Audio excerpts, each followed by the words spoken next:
नमस्कार साथियों, मैं Pawan Kumar Soni, lecture physics RPS सिरंटन।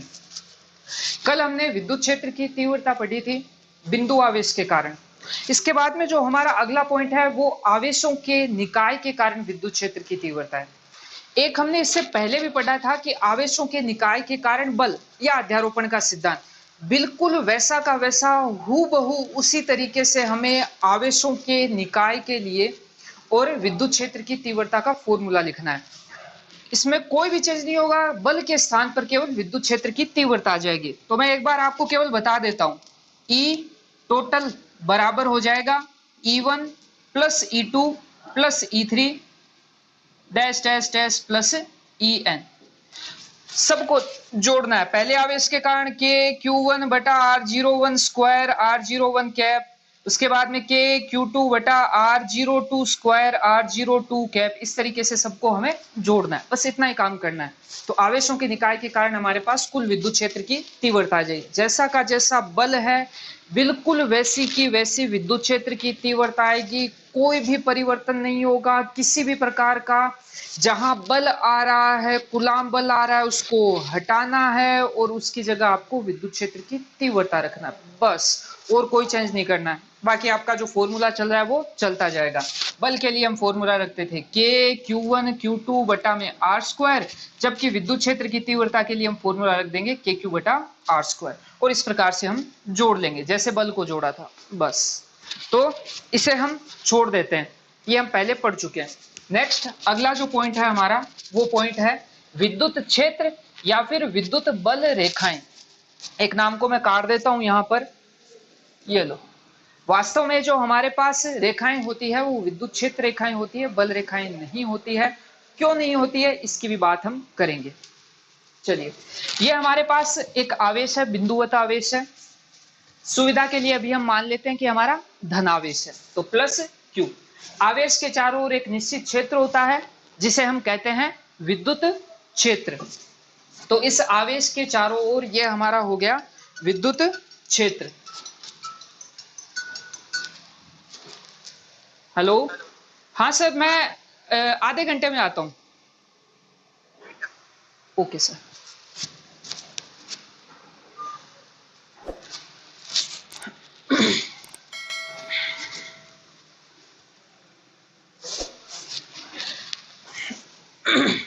चलिए, ये आवेश के चारों ओर हमारा विद्युत क्षेत्र। अब हम इस विद्युत क्षेत्र में एक परीक्षण आवेश को इसके बिल्कुल पास में ला करके छोड़ देते हैं। ये हमारा रहा परीक्षण आवेश Q नोट। पहले भी हम पढ़ चुके हैं कि परीक्षण आवेश हमेशा धनावेश होता है। तो ये धनावेश इस धनावेश को प्रतिकर्षित करेगा। प्रतिकर्षित करेगा तो परीक्षण आवेश है हमारा, इससे दूर जाएगा। धक्का लगेगा तो दूर जाएगा। यहां पर आया, यहां पर आया, यहां पर आया, यहां पर आया। परीक्षण आवेश पर धक्का लगते लगते लगते परीक्षण आवेश हमारा यहां पर आ गया। ये हमारा हो गया परीक्षण आवेश के चलने का रास्ता या पथ। परीक्षण आवेश के चलने के रास्ते को किसी वक्र या रेखा द्वारा प्रदर्शित कर दिया जाए। इस परीक्षण आवेश के चलने के मार्ग को या पथ को जब हम एक रेखा से प्रदर्शित कर देते हैं, वक्र से प्रदर्शित कर देते हैं, तो इस रेखा को ही कहा जाता है विद्युत क्षेत्र रेखाएं। इसी को कहा जाता है विद्युत क्षेत्र रेखाएं। रिपीट करता हूं, दोबारा सुनना। किसी आवेश के चारों ओर विद्युत क्षेत्र में, किसी आवेश के चारों ओर विद्युत क्षेत्र में किसी परीक्षण आवेश के चलने के पथ को, परीक्षण आवेश के चलने के पथ को जब एक रेखा या वक्र से प्रदर्शित कर दिया जाता है, उसी को कहा जाता है विद्युत क्षेत्र रेखाएं। अब देखो, धनावेश है, धनावेश परीक्षण आवेश, धनावेश, धक्का लगेगा तो जो हमारे पास धनावेश है उसके लिए हमारे पास जो क्षेत्र रेखाएं बनेगी वो हमेशा बाहर की ओर होगी। यानी धनावेश के लिए जो हमारी क्षेत्र रेखाएं होगी वो आवेश से बाहर की ओर निकली हुई होगी। इसी तरीके से अगर हमारे पास ऋणावेश है, ये हमारा रहा ऋणावेश, और परीक्षण आवेश हमारा दूरी पर है Q नोट, धनावेशित है। ये ऋणावेश इस धनावेश को अपनी ओर खींचेगा, अपनी ओर आकर्षित करेगा, तो परीक्षण आवेश इस ऋणावेश की ओर गति करेगा। इसी तरीके से यहां पर होगा तो इधर गति करेगा, यहां पर होगा तो इधर गति करेगा, यहां पर होगा तो भी हमेशा इस ऋणावेश की ओर गति करेगा। तो यहां पर ये जो हमारे पास क्षेत्र रेखाओं की दिशा होगी, ऋणावेश के लिए जो क्षेत्र रेखाओं की दिशा होगी वो हमेशा अंदर की ओर होगी, धनावेश के लिए बाहर की ओर होगी। दोबारा रिपीट करता हूं, धनावेश के लिए क्षेत्र रेखाएं बाहर की ओर, ऋणावेश के लिए क्षेत्र रेखाएं अंदर की ओर। कल भी पढ़ चुके हैं, क्षेत्र रेखाओं की दिशा धनावेश के लिए बाहर की ओर, वो की वही दिशाएं क्षेत्र रेखाओं की होती है।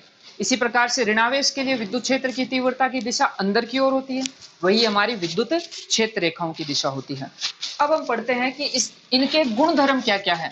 एग्जाम के लिए इंपॉर्टेंट है, मोस्ट इंपॉर्टेंट है इसके गुणधर्म। आप पुराने वाले जो पेपर उठा के देखोगे तो उनके अंदर इसके लिए बिल्कुल साफ लिखा हुआ आता है कि जो विद्युत क्षेत्र रेखाएं होती है उसकी परिभाषाएं लिखिए, या विद्युत क्षेत्र रेखाओं की 2 विशेषताएं लिखिए, या 4 विशेषताएं लिखिए, या गुणधर्म लिखिए। इस प्रकार का एग्जाम में बहुत बार प्रश्न आता है। तो हम इसकी क्षेत्र रेखाओं की, विद्युत क्षेत्र रेखाओं की विशेषताएं या गुणधर्म पढ़ते हैं। सबसे पहला पॉइंट अभी जो लिखा था उसी के लिए, यह हमारा रहा धनावेश, इसके बिल्कुल पास में रखा हुआ है ऋणावेश। क्षेत्र रेखाएं चलेगी धनावेश पे और ऋणावेश पे आकर के समाप्त हो जाएगी। इसी प्रकार से ऊपर चलेगी धनावेश से ऋणावेश पे आकर के समाप्त हो जाएगी, नीचे से भी चलेगी धनावेश से ऋणावेश पे आकर समाप्त हो जाएगी। इस प्रकार से तो पहली विशेषता, विद्युत क्षेत्र रेखाएं धनावेश से शुरू होती है, ऋणावेश पे जाकर के समाप्त हो जाती है। दूसरी विशेषता, ये जो क्षेत्र रेखाएं होती है हमेशा खुला वक्र बनाती है, कभी भी बंद वक्र नहीं बनाती है। इस प्रकार से कभी भी बंद वक्र नहीं बनता है, हमेशा खुला वक्र ही बनता है। धनावेश से चलेगी ऋणावेश पे जाकर के समाप्त हो जाएगी। तो जो हमारा वक्र बनेगा हमेशा खुला वक्र बनेगा, कभी भी बंद वक्र नहीं बनता है। तो ये जो हमारी क्षेत्र रेखाएं होती है सदैव एक खुला वक्र बनाती है, खुला वक्र बनाती है। तीसरा जो पॉइंट है वो हमारे लिए इंपॉर्टेंट है, 1 नंबर का प्रश्न एग्जाम में बहुत बार आया हुआ है। तीसरा पॉइंट, ये जो हमारी क्षेत्र रेखाएं होती है कभी भी एक दूसरे को काटती नहीं है। एग्जाम में प्रश्न कुछ इस प्रकार से आता है कि विद्युत क्षेत्र रेखाएं परस्पर काटती नहीं है, क्यों नहीं काटती है, यह प्रश्न एग्जाम में आता है। तो मान लेते हैं कि किसी स्थान पर हमारे पास एक ही विद्युत क्षेत्र है, किसी स्थान पर हमारे पास एक ही विद्युत क्षेत्र है।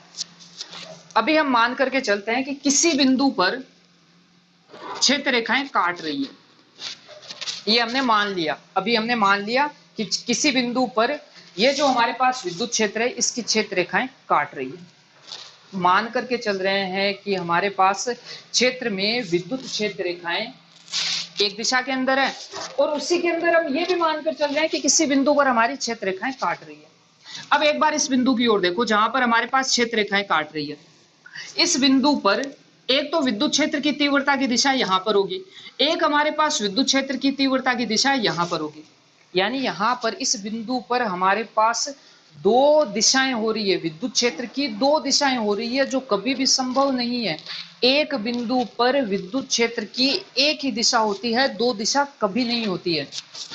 इसका मतलब ये जो हमारी क्षेत्र रेखाएं होती है, एक विद्युत क्षेत्र की 2 क्षेत्र रेखाएं आपस में कभी नहीं काटती है। यहां पर एक चीज और याद रखना कि अगर हमारे पास 2 अलग अलग क्षेत्र है, ये E1 है और ये E2 है, 2 अलग अलग क्षेत्र है, तो ये आपस में काट सकते हैं। 2 अलग अलग क्षेत्र की क्षेत्र रेखाएं आपस में जरूर काट सकती है, लेकिन एक ही क्षेत्र की क्षेत्र रेखाएं आपस में कभी नहीं काटेगी। क्यों नहीं काटेगी? क्योंकि कटान बिंदु पर 2 विद्युत क्षेत्र होंगे जो संभव नहीं है। ये इसका आंसर। कटान बिंदु पर एक दिशा ये रही, एक दिशा ये रही, 2 दिशाएं किसी भी बिंदु पर संभव नहीं होती हैं। तो ये हमारा तीसरा और इंपॉर्टेंट प्रश्न। अभी तक हमने 3 इसकी विशेषताएं या गुणधर्म पढ़ लिए हैं। चौथा गुणधर्म या चौथी विशेषताएं, ये मान लो हमारी क्षेत्र रेखा वक्राकार है, यहां से उठा करके हमने यहां पर रख दिया, ये हमारी विद्युत क्षेत्र रेखा है। इसके ऊपर हम 3 बिंदु ले लेते हैं, ये पहला बिंदु, ये हमारा दूसरा बिंदु, ये हमारा तीसरा बिंदु। नाम दे देते हैं इसे A, इसे B और इसे नाम दे देते हैं C। इस बिंदु पर एक स्पर्श रेखा खींचते हैं, इस स्पर्श रेखा की दिशा होगी ऊपर की ओर। इसी तरीके से इस बिंदु पर भी एक स्पर्श रेखा खींचते हैं, इसकी दिशा होगी यहां पर। इसी तरीके से यहां पर एक स्पर्श रेखा खींच देते हैं, इसकी दिशा होगी नीचे की ओर। प्रत्येक बिंदु पर विद्युत क्षेत्र रेखा के प्रत्येक बिंदु पर खींची गई स्पर्श रेखा, विद्युत क्षेत्र रेखा के प्रत्येक बिंदु पर खींची गई स्पर्श रेखा उस बिंदु पर विद्युत क्षेत्र की तीव्रता की दिशा को प्रदर्शित करती है। बिंदु ए पर विद्युत क्षेत्र की तीव्रता की जो दिशा होगी वो ऊपर की ओर होगी। बिंदु बी पर जो हमारे पास विद्युत क्षेत्र की तीव्रता की दिशा होगी वो यूं सामने की तरफ होगी। बिंदु सी पर जो हमारे पास विद्युत क्षेत्र की तीव्रता की दिशा होगी वो हमारी होगी नीचे की तरफ। तो यहाँ पर हमारे पास तीन अलग अलग बिंदुओं पर विद्युत क्षेत्र की तीव्रता की दिशा वो भी हमारे पास तीन अलग अलग होगी।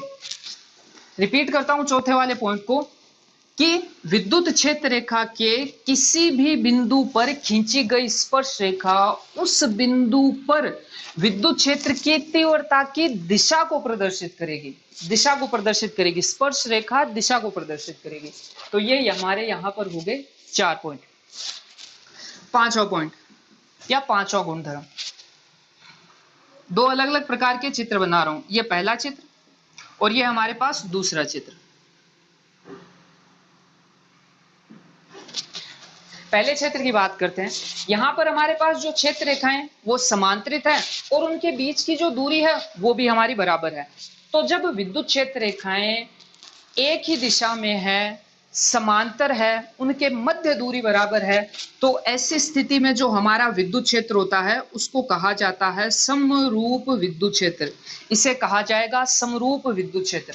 यहां पर चलते हैं। यहां पर क्षेत्र रेखाएं हमारी पास पास में, यहां पर क्षेत्र रेखाएं हमारी दूर दूर है, यानी क्षेत्र रेखाएं न तो समांतरित है न ही इनके बीच की दूरी बराबर है।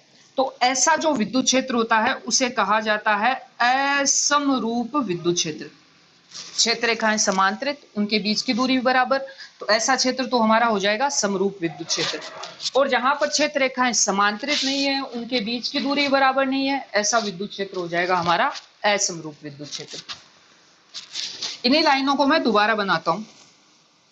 छठे विशेषता या छठे पॉइंट में चलते हैं।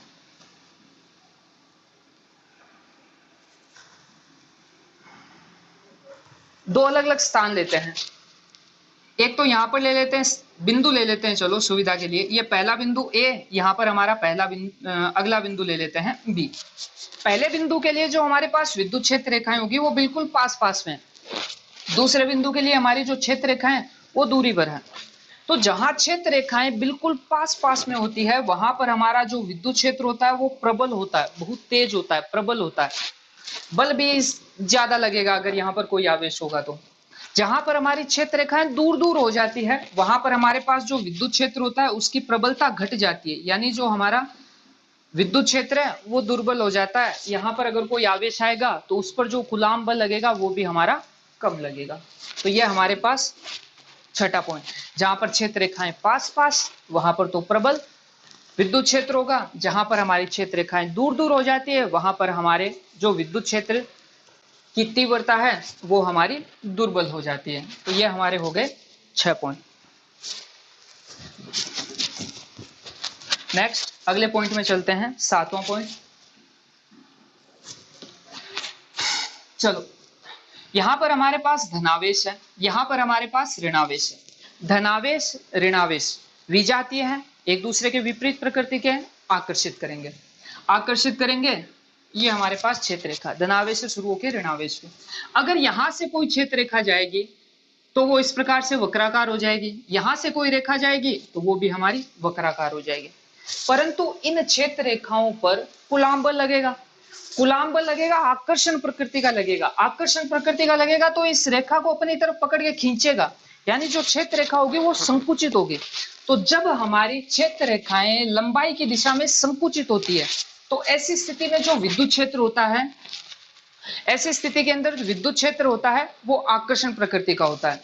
ऐसी स्थिति में हमारा जो विद्युत क्षेत्र होता है वो तो होता है आकर्षण प्रकृति का। इसी तरीके से अगर हमारे पास एक जैसे आवेश हैं, अगर एक जैसे आवेश हैं तो एक दूसरे को प्रतिकर्षित करेंगे। इस प्रकार से क्षेत्र रेखाएं एक दूसरे को प्रतिकर्षित करेगी, ये क्षेत्र रेखाएं एक दूसरे को प्रतिकर्षित कर रही है। अगर क्षेत्र रेखाएं एक दूसरे को प्रतिकर्षित करती है एक दूसरे से दूर हटती है, लंबाई से दूर हटती है, तो ऐसी स्थिति में जो हमारा विद्युत क्षेत्र होगा उसकी प्रकृति होगी प्रतिकर्षण की। विद्युत क्षेत्र की जो हमारी प्रकृति होगी वो होगी प्रतिकर्षण की। एक विपरीत प्रकृति के आवेश हैं तो जो हमारी क्षेत्र रेखाएं होगी वो लंबाई को कम करने का प्रयास करेगी, यानी सिकुड़ने का प्रयास करेगी। तो वहां पर तो हमारा आकर्षण बल लगेगा, विद्युत क्षेत्र हमारा आकर्षण प्रकृति का होगा। अगर एक जैसे आवेश है तो ऐसी स्थिति में क्षेत्र रेखाएं दूर हटेगी, उनकी लंबाइयां बढ़ेगी। अगर लंबाइयां बढ़ेगी तो जो बल लगेगा वो हमारा प्रतिकर्षण बल होगा, और जो हमारा विद्युत क्षेत्र होगा उसकी प्रकृति होगी प्रतिकर्षण की। ये हमारा 7वां पॉइंट। और 8वां इंपॉर्टेंट, जिसे हम कहते हैं उदासीन बिंदु। उदासीन बिंदु, जब दो एक जैसे आवेश होते हैं, धनावेश धनावेश, एक जैसे आवेश हैं, एक जैसे आवेश है तो एक दूसरे को प्रतिकर्षित करेंगे।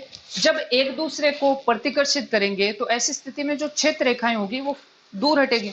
दूर हटेगी तो दोनों आवेशों के बीच में एक बिंदु ऐसा जरूर होगा, दोनों आवेशों के बीच में एक बिंदु ऐसा जरूर होगा जहां से कोई भी क्षेत्र रेखा नहीं गुजरेगी। इस बिंदु से कोई भी क्षेत्र रेखा नहीं गुजरेगी। तो दो एक जैसे आवेशों के मध्य का वह बिंदु जहां से कोई क्षेत्र रेखा पार नहीं होती, कोई विद्युत क्षेत्र रेखा पार नहीं होती, उसी को कहा जाता है उदासीन बिंदु।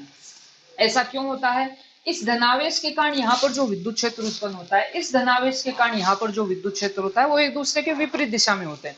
विपरीत दिशा में होंगे तो एक दूसरे को निरस्त कर देंगे, निरस्त कर देंगे तो इस बिंदु पर हमारे पास कुल बल, कुल विद्युत क्षेत्र की तीव्रता दोनों ही जीरो हो जाएंगे। कुल बल और कुल विद्युत क्षेत्र की तीव्रता दोनों ही जीरो होने से यहाँ पर हमारा विद्युत क्षेत्र शून्य होगा। जहां विद्युत क्षेत्र शून्य होगा वहां से कोई बल रेखा गुजर ही नहीं सकती, तो जहां से विद्युत क्षेत्र रेखा नहीं गुजरती उस बिंदु को ही हम कहते हैं उदासीन बिंदु। तो ये हमारे पास विद्युत क्षेत्र रेखाओं की विशेषताएं टोटल हमारे पास 8। एक चीज और बता देता हूं, क्षेत्र रेखाएं जो भी है ये काल्पनिक है, वास्तविकता में कोई क्षेत्र रेखाएं नहीं होती है, सारी क्षेत्र रेखाएं काल्पनिक होती है। तो यह हमारी क्षेत्र रेखाएं और साथ ही साथ इनकी विशेषताएं।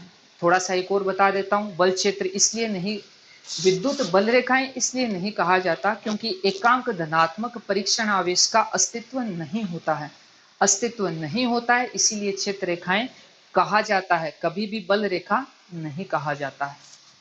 तो ये हमारी विद्युत क्षेत्र रेखा है।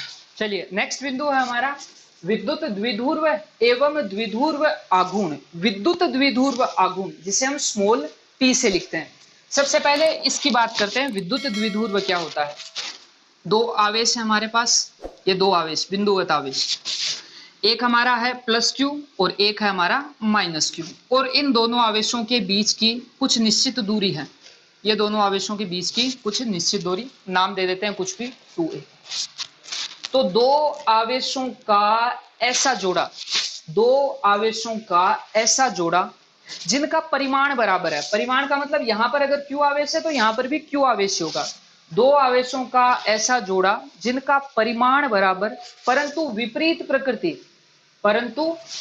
प्रकृति के हो और एक दूसरे से थोड़ी सी दूरी पर, अल्प दूरी पर विस्थापित हो, तो आवेशों के ऐसे जोड़े को, युग्म को ही कहा जाता है विद्युत द्विध्रुव। एक बार दोबारा, दो आवेशों का ऐसा जोड़ा जिनका परिमाण तो बराबर, अगर यहाँ पर +2q आवेश है तो यहाँ पर माइनस का 2q आवेश या 2 कूलम आवेश, दोनों आवेशों के परिमाण तो बराबर होंगे लेकिन प्रकृति विपरीत होगी, और दोनों आवेश एक दूसरे से कुछ निश्चित दूरी पर विस्थापित होंगे, निश्चित दूरी पर स्थित होंगे।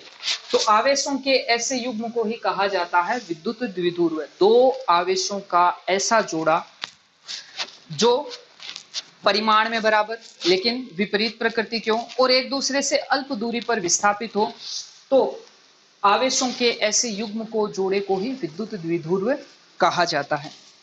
नेक्स्ट आगे चलते हैं अगली परिभाषा में। परिभाषाएं सारी इंपॉर्टेंट है एग्जाम के लिए, एग्जाम में पूछी जाती है। आप किसी भी पेपर को उठा करके देख लेना, कम से कम 4 या 5 परिभाषाएं आती हैं, जिनमें से 2 परिभाषाएं स्टार्टिंग के चैप्टर से आती हैं, तो इनकी परिभाषाएं आप अच्छी तरीके से याद करेंगे। दूसरी परिभाषा हमारी द्विध्रुव आघूर्ण, वापस वही, ये हमारा द्विध्रुव, दो आवेश हैं, द्विध्रुव कब कहेंगे? जब पहला हमारा है प्लस क्यू आवेश, दूसरा हमारा माइनस क्यू आवेश, यानी परिमाण बराबर लेकिन प्रकृति विपरीत, और दोनों आवेश एक दूसरे से निश्चित दूरी पर विस्थापित है। ये दूरी बहुत अल्प होती है। द्विध्रुव आघूर्ण P बराबर किसी भी एक आवेश का परिमाण, परिमाण बराबर है तो कोई सा भी आवेश का ले सकते हैं, किसी भी एक आवेश का परिमाण इनटू दोनों आवेशों के बीच की जो दूरी होती है उसका जो गुणनफल होता है, उस गुणनफल को ही कहा जाता है द्विध्रुव आघूर्ण। द्विध्रुव के किसी एक आवेश का परिमाण और दोनों आवेशों के बीच की दूरी का जो गुणनफल होता है, उस गुणनफल को ही कहा जाता है द्विध्रुव आघूर्ण। तो एक आवेश का परिमाण हो गया Q, दोनों आवेशों के बीच की दूरी हो गई हमारे पास 2a, दोनों का हम गुणा करवा देंगे तो हमारे पास आ जाएगा द्विध्रुव आघूर्ण। ऊपर मैंने लिख दिया है, आवेश तो एक अदिश राशि है लेकिन दूरी हमारी सदिश राशि है, विस्थापन एक सदिश राशि है, तो ये जो हमारे पास द्विध्रुव आघूर्ण होता है ये भी एक सदिश राशि है। तो हमारे पास द्विध्रुव आघूर्ण एक सदिश राशि। मात्रक की बात कर लेते हैं। मात्रक क्या है इसका? देखो, आवेश का मात्रक है कूलाम, इनटू ये जो हमारे पास दूरी है, दूरी का मात्रक होता है मीटर, तो कूलाम इनटू मीटर। वास्तव में जो द्विध्रुव आघूर्ण होता है वो जो हमारे दो परमाणु होते हैं उसके अंदर लगता है, उसके बीच में हमारा ये आघूर्ण उत्पन्न होता है। तो ये जो हमारे पास मीटर और कूलाम है ना, बहुत बड़ा मात्रक है, तो इसके स्थान पर हम एक छोटा मात्रक उपयोग में लेते हैं, उसे कहा जाता है डीबाई। तो अन्य मात्रक है हमारा डीबाई। एक डीबाई बराबर होता है 3.3 इंटू 10 की घात -30। एक डीबाई बराबर 3.3 इंटू 10 की घात -30 कूलाम इंटू मीटर। ये देखो, ये हमारा इसका छोटा मात्रक है, वास्तव में इसी का उपयोग किया जाता है। तो एक डीबाई बराबर 3.3 इंटू 10 की घात -30 कूलाम इंटू मीटर। अब सदिश राशि लिखी है तो इसकी दिशा भी ज्ञात कर लेते हैं कि दिशा क्या होती है। सबसे पहले हम बात करेंगे विद्युत क्षेत्र की तीव्रता की दिशा। विद्युत क्षेत्र की जो तीव्रता की दिशा होती है वो धनावेश से ऋणावेश की ओर होती है। ये हम पहले पढ़ चुके हैं, खूब बार पढ़ चुके हैं। विद्युत क्षेत्र की तीव्रता की दिशा होती है धनावेश से ऋणावेश की ओर। जो हमारे पास द्विध्रुव आघूर्ण होता है उसकी दिशा इसके ठीक विपरीत होती है, यानी ऋणावेश से धनावेश की ओर। दो दिशाएं एक साथ दिमाग में डाल लेना अच्छी तरीके से। जो हमारे पास विद्युत क्षेत्र की तीव्रता की दिशा है उसकी दिशा तो होती है धनावेश से ऋणावेश की ओर, ये तो हमारे पास ई की दिशा। और द्विध्रुव आघूर्ण की दिशा इसके ठीक विपरीत, ऋणावेश से धनावेश की ओर, ये इसकी दिशा होती है।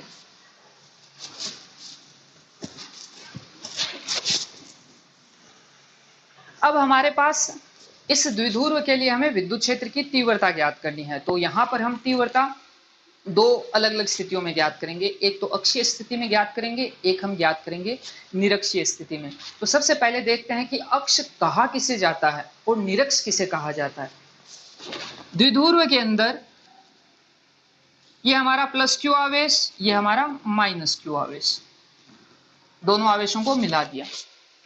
अब दोनों आवेशों को मिलाया तो इसका कुछ ना कुछ मध्य बिंदु होगा, दोनों आवेशों के बीच का मध्य बिंदु होगा। मध्य बिंदु को हम कह देते हैं केंद्र बिंदु, ये हमारा केंद्र बिंदु। सबसे पहले अक्ष की बात करते हैं। अक्ष कौन सी है? दोनों आवेशों से होकर के और केंद्र बिंदु से जाने वाली, दोनों आवेशों से और केंद्र बिंदु से होकर के ये जो हमारी रेखा जा रही है, ये वाली जो रेखा जा रही है, इस रेखा को तो कहा जाता है अक्षीय रेखा या अक्ष केवल। दोनों आवेश और मध्य बिंदु या केंद्र बिंदु से होकर के जो रेखा जा रही है ये तो हमारी है अक्ष, द्विध्रुव की अक्ष। निरक्ष की बात करते हैं। इस द्विध्रुव के केंद्र बिंदु या मध्य बिंदु, द्विध्रुव के मध्य या केंद्र बिंदु और ये जो हमारे पास अक्ष है इसके लंबवत ये जो हमारे पास रेखा बन रही है, ये वाली जो रेखा, इस रेखा को हम कहेंगे निरक्ष। ये हमारी निरक्ष। द्विध्रुव के केंद्र से जाने वाली, द्विध्रुव के केंद्र से जाने वाली और अक्ष के लंबवत यानी 90 डिग्री के कोण पर ये जो हमारे पास रेखा है ये हमारी है निरक्ष। तो यहाँ पर हम दो अलग अलग स्थितियों में विद्युत क्षेत्र ज्ञात करेंगे, एक तो ज्ञात करेंगे अक्ष पर, एक ज्ञात करेंगे निरक्ष पर। ये हमारी अक्षीय स्थिति है, ये हमारी है निरक्षीय स्थिति। तो एक बार हम हमारे परीक्षण आवेश को अक्ष पर लेकर के आएंगे, विद्युत क्षेत्र की तीव्रता ज्ञात करेंगे। एक बार हम निरक्ष पर लेकर के आएंगे और फिर हम विद्युत क्षेत्र की तीव्रता ज्ञात करेंगे।